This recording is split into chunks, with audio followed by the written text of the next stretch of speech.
Color provokes a psychic vibration. Color hides a power still unknown but real, which acts on every part of the human body. And that's by Wasily Kandinsky. And here's another quote by him as well. Color produces a corresponding spiritual vibration. And it is only as a step towards this spiritual vibration that the elementary physical impression is of importance. There's a lot to unpack there and think about. And you might guess that today I am talking about color. Color, color, color. I have always been uh, a lover of color. In my photography journey, my first few years, I decided only to photograph black and white as my art until I could understand more about why color would be added to a photograph. And we're going to talk about all things color. Before I do, remember LucyDumasCoaching.com is where you can find all the podcasts. You can send me a note asking for a little support. I have a link to book a 20-minute call. And thank you for subscribing and sharing with your pals. All right. So I love how color communicates in ways we don't even notice. Just this morning, I was reading my paper and doing my Wordle, and a woman outside was taking a photograph of a beautiful rose that I have in the corner of my home. And I know part of why she was drawn to that is it has the most glorious, soft, peachy, pinky combinations of colors. So it wasn't just the shape, although the shape made it gorgeous, it was the color. Like every day, everywhere we go, sunsets, um, fashion, decor, uh, eyeshadow, all the things. Color is involved, and it's something we just live within. And it's so exciting to take a few moments to kind of unpack color. I'm warning you, you might never see the world the same again. And that can be annoying to others. Oh my gosh, look at that subtle variation of lavender in that something. Anywho, all right. So, of course, how color and color combines creates internal reactions to the viewer. I think it's mysterious and fascinating and awesome. All masters of visual arts use color as a primary decision, as a foundation for the piece they're creating. Every well known artist also uses color and tones and subtle, you know, looks that can identify their work in the digital app called Painter. There used to be, and they probably still are, or maybe the Painter Lite had little color stories you could click based on different artists. Rembrandt, Van Gogh, um, Andy Warhol, so that you could have a palette that was already set up with not just the colors, but the tones, the motif, we'll say, of color. So, if they are using color in that way as photographic artists and creatives, the more we understand the use of color, the more powerful our work can be. And let's see, just a quick little word about an editing style. I know there are people that search for an editing style, and I want to say that I think it's awesome to discover it, to try different things, to see what you like, what you don't, and let it evolve. If you're selling your work, see what your client enjoys. Now, I don't always do things the way my clients might think they want, but it definitely influences my decisions when I'm choosing to photograph for money that my client is going to be drawn to it. One of the reasons I always recommend selling your work in person is that you get that feedback. If you create some photographs, you do the color balancing that you like, and you send it off, you don't get that direct feedback. So that's just a little aside to all the notes that I have right now about color, color, color. All right, let's see. Um, Now, understanding color can also be a very important um, education when we are looking to brand ourselves. A great graphic artist knows these things. And so we can lean on them.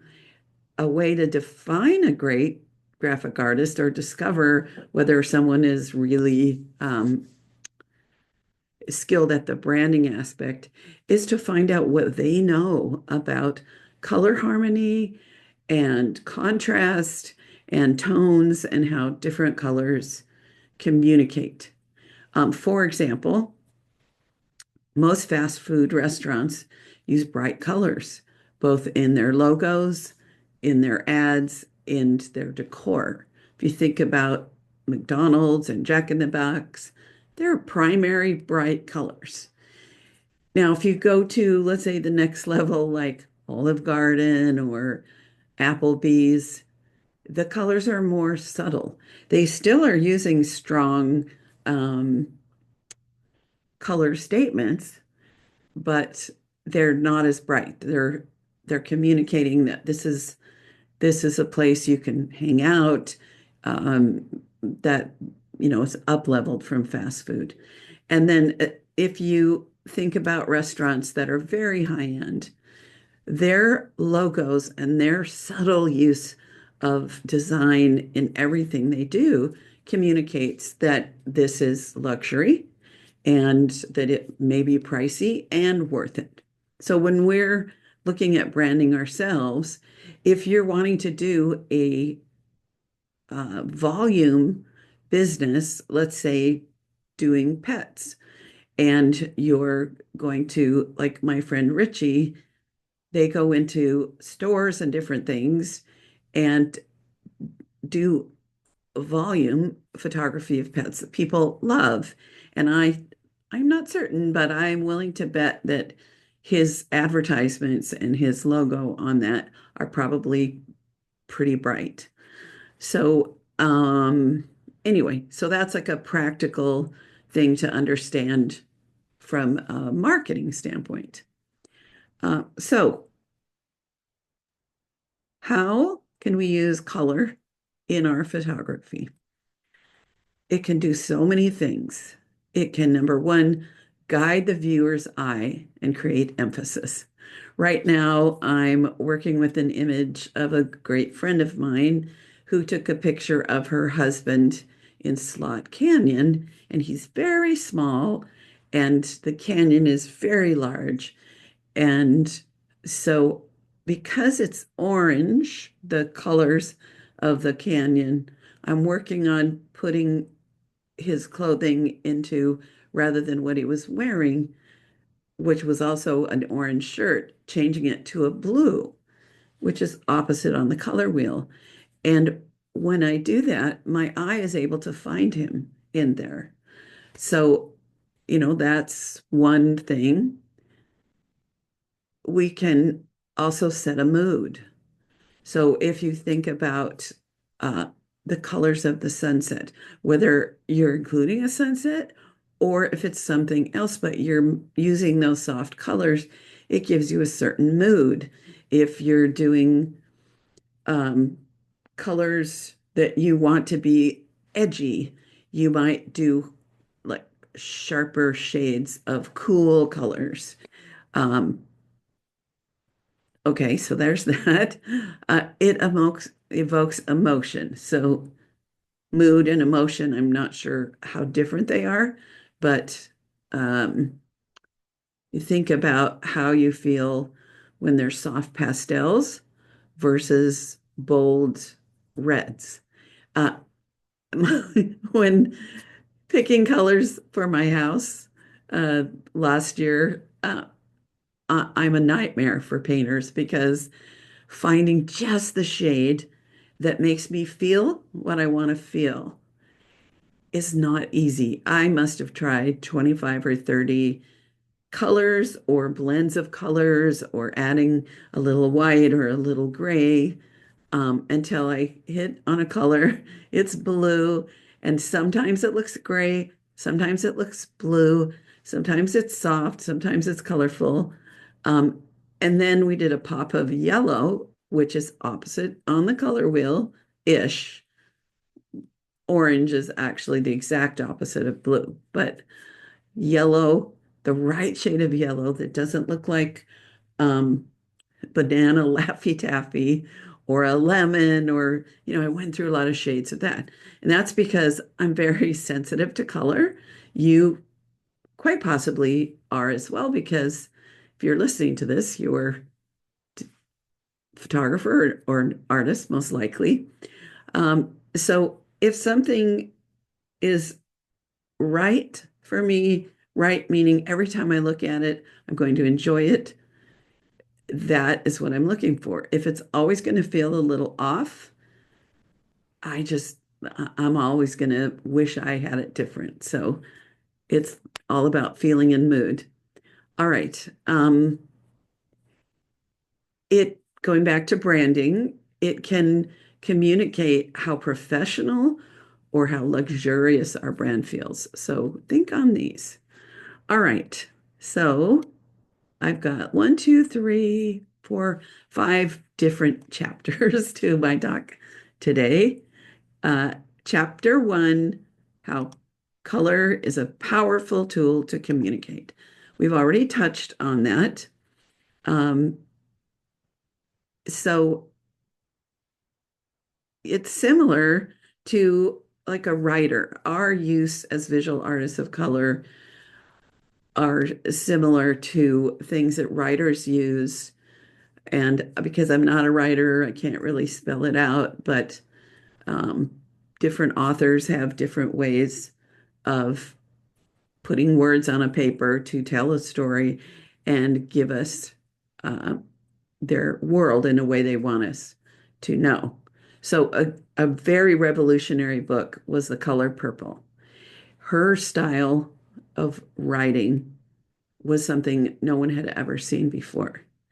And um, the story, if we watch the movie or we watch the play, we don't get the writing that is a different and powerful way to communicate that story.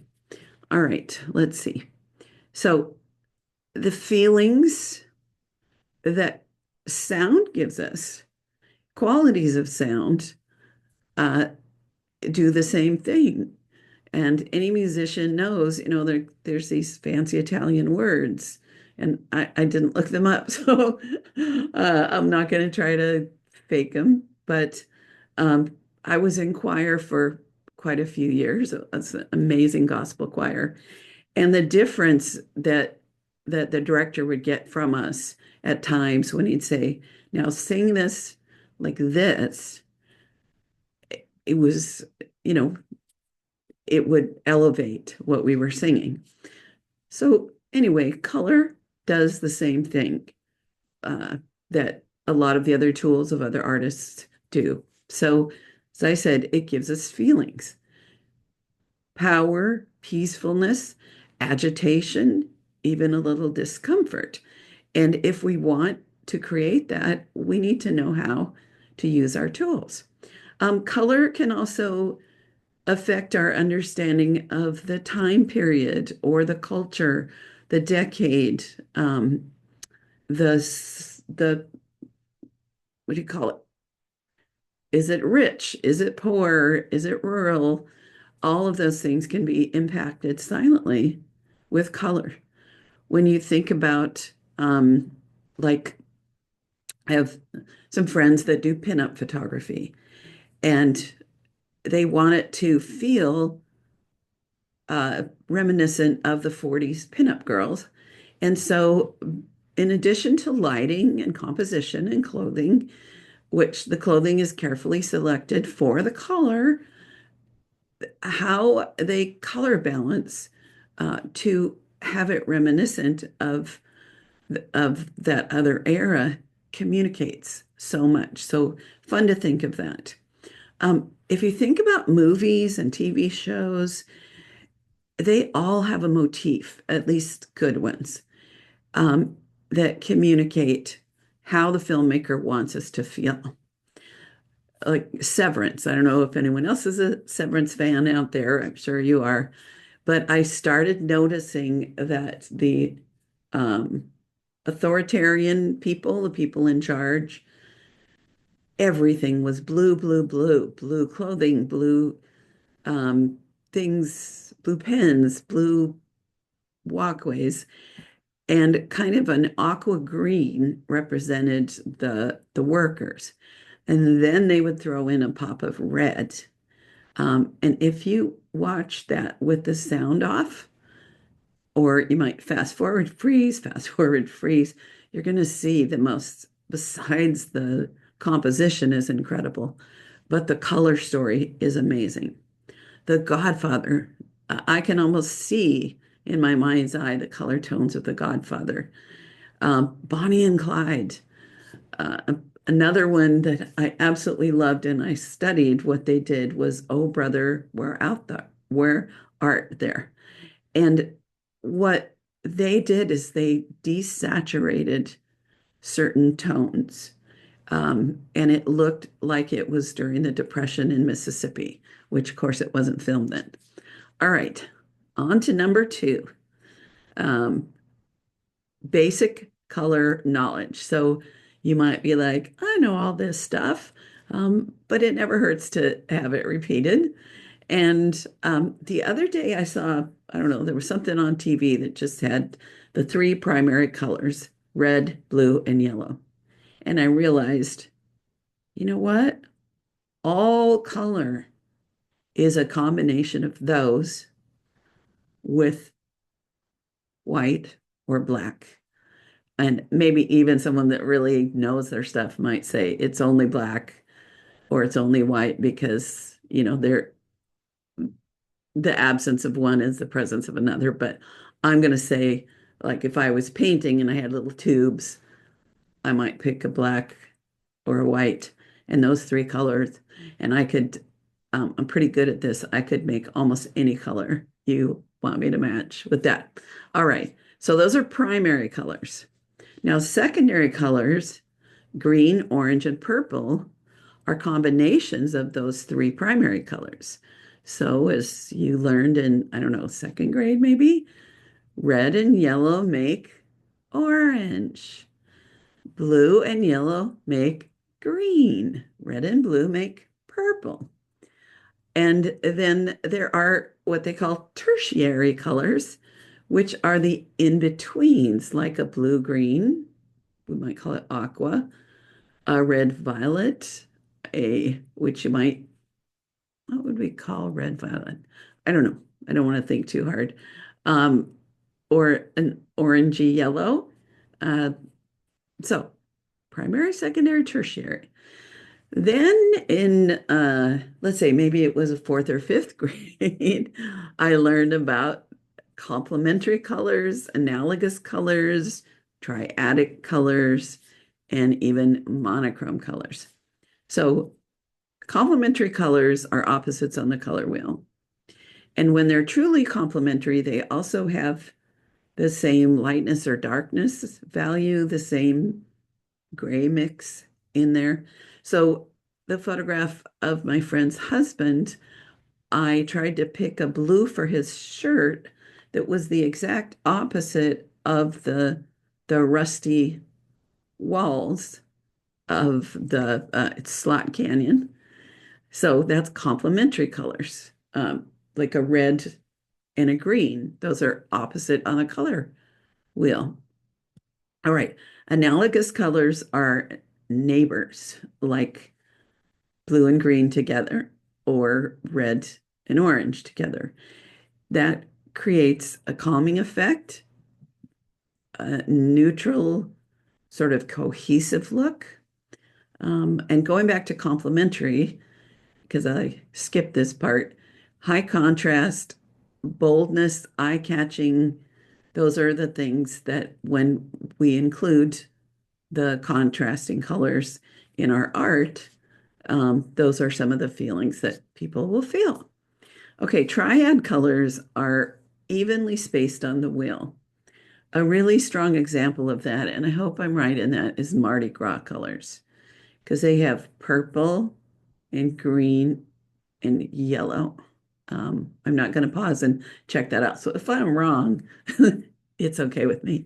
And then monochrome would be, and this can be very modern, very contemporary, is like shades of, let's say, we're doing decor and a portrait for someone's home, and their home is mostly shades of browns and beiges, then we might want to pick an environment and clothing that is harmonious with them. Because if you put something on the wall that's got pops of red and yellow, and the background is green foliage, besides the textures in the home, the colors are not going to blend nicely.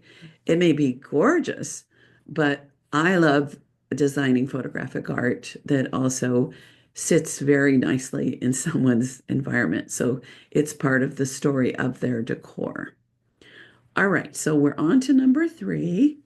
Why does color have such an impact?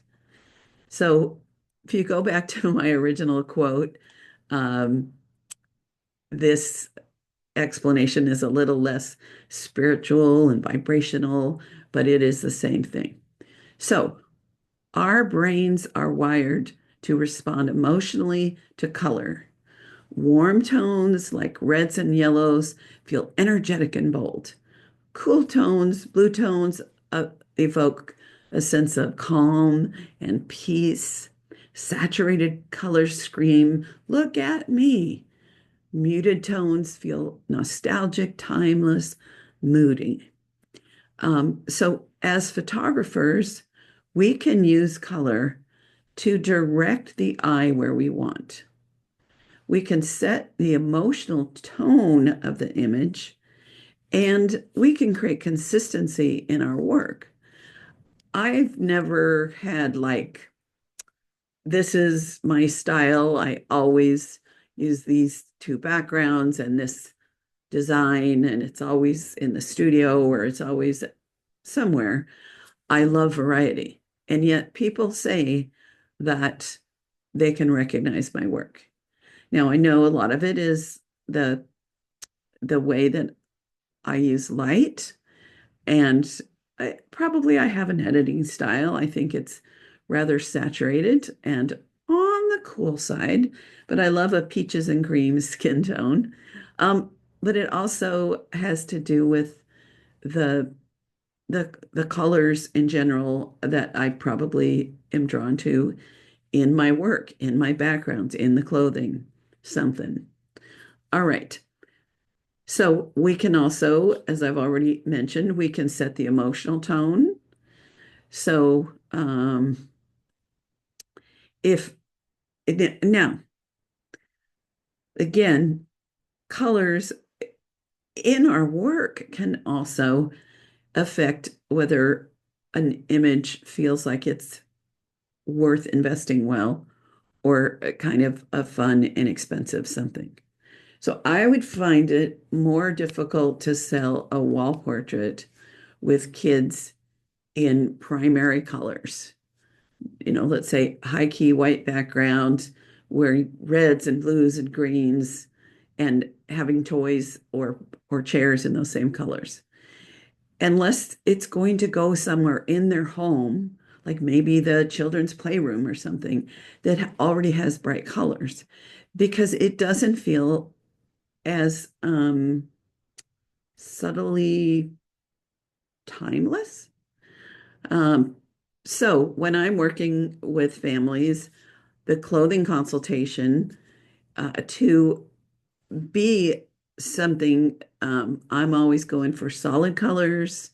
Just a little tip, I like to cover the elbows and the knees so the eye goes to the face and things that go with each other.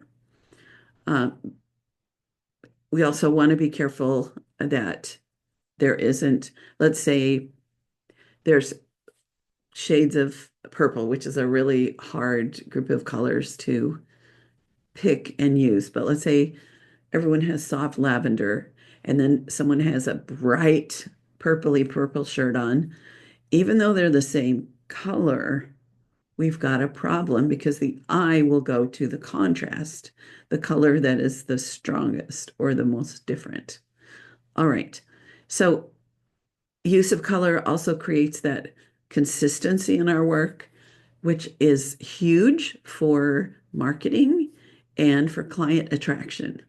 If you look at my LUCIDUMAS.com, you will see that on the first page, there's a little collection of photographs that take you to different galleries. And all of those go with my basic color palette.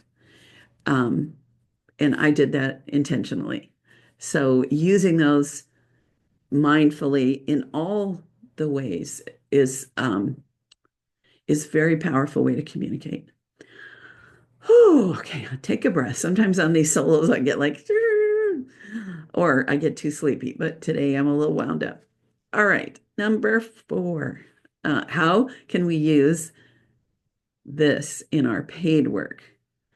So I'm already sure you've heard me talk 5 minutes ago, 1 minute ago about planning the images to go with the decor of our clients. The location, the time of day, all of it going well with their world makes it easier for people to say yes to wall portraits. If you're watching on video, all of the images behind me, let me peek at myself a little to make sure. Yes, so these were all images that people used as decor in their homes, and we planned them to be timeless images that don't have like trendy colors. There are trendy colors. Uh, in back in the 80s, there was peach and teal. All the decor was peach and teal. And at the time, yes, I am sure that I did photographs where the clients wore those colors. Way in the future, those are probably not going to go that well with other decor colors. But that's okay because when we're designing art for their homes, we do want to think about what their homes are like today. All right. I love to create images for my clients that are considered art in their own right. And one of the ways I do that is by the colors and the tones, the, creating like triads of color. That's a theory that's goes deeper into like cool recedes, warm comes forward. Lots of little ways that we can intentionally or even accidentally, um, but sometimes those accidents just feel so right that we take the picture and later figured out why. Anyway, so I'm always trying to, as they say, level up my work to be beautiful even to strangers.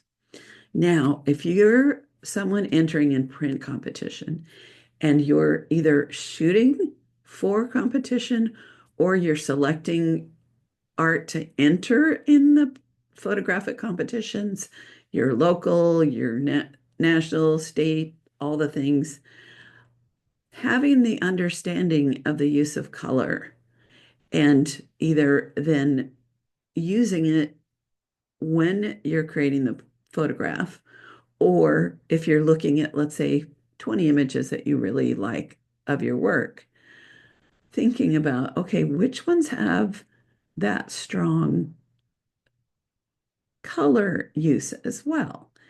Uh, People, even judges, often don't know why something might grab them, and they maybe not sort of conversant about, oh, I love that because these color tones or there's contrast and so forth. But it impacts them, it impacts the score. So be aware of that with your art too, that you may not be selling to your clients, but you might be selling actually in a gallery, or you might be looking for those awards. All right, number 5. Here's some fun things to put into practice. Photograph a monochromatic mini series using different shades of one color. That sounds fun. 2, challenge yourself to find complementary color combinations in your next session. My local photography group, we did a photo safari, and we were given 10 challenges, and one of them was to find color contrast. And so as I was walking around Balboa Park, I found a couple of spots where there was a strong red and green together, and an image that I submitted afterwards is the one that won as the best photograph of the shoot. And all it was the strong red and green. All right. You can also create a mood board. I call it an identity map. And how I like to do this, now you can go to Pinterest or Adobe Color. If you can find magazines from all, not just photography, not just decorating, but try to get like 5 or 6 that are all different. Go through and pull out images that really grab you. Not that it's like, oh, I want to go to Hawaii, so it's Hawaii, but oh, I love the look of that I don't know, edge of a car, or it can be anything, but somehow the color, tones, texture, all of it appeal to you. Glue them all together and then take a look at them. Get a big board, glue them, and notice that you have your own individual color sensitivity. When I'm coaching clients, that's one of the things that we do together to help them with their branding, with their websites, with their, if they have handouts, displays, posters, banners, all of those things. One of my clients had so many, he decided to make 2 boards. Hey, Joel. And even though the images were different, the color story was the same. The bottom part, he had kind of a rustic textury beiges and browns and sort of coppers. And the upper part, he had blues and grays and, very similar colors. So those 2 colors are powerful in communicating who he is very subtly. All right, I'm going to pause 1 sec just to think about if there's anything else I have left out. So hold on. Okay, so if you give yourself a color challenge, I would absolutely love an email, or I'm always on Facebook. You can give me a shout out there. I would love to see what you've come up with. And of course, I would love for you to, again, go to my website to subscribe. If you don't know that this is on YouTube, this is on YouTube. It's on all the podcast places. So that is it for today. And I hope I didn't say the word COLOR too many times. And that's what I have to say for today. Bye.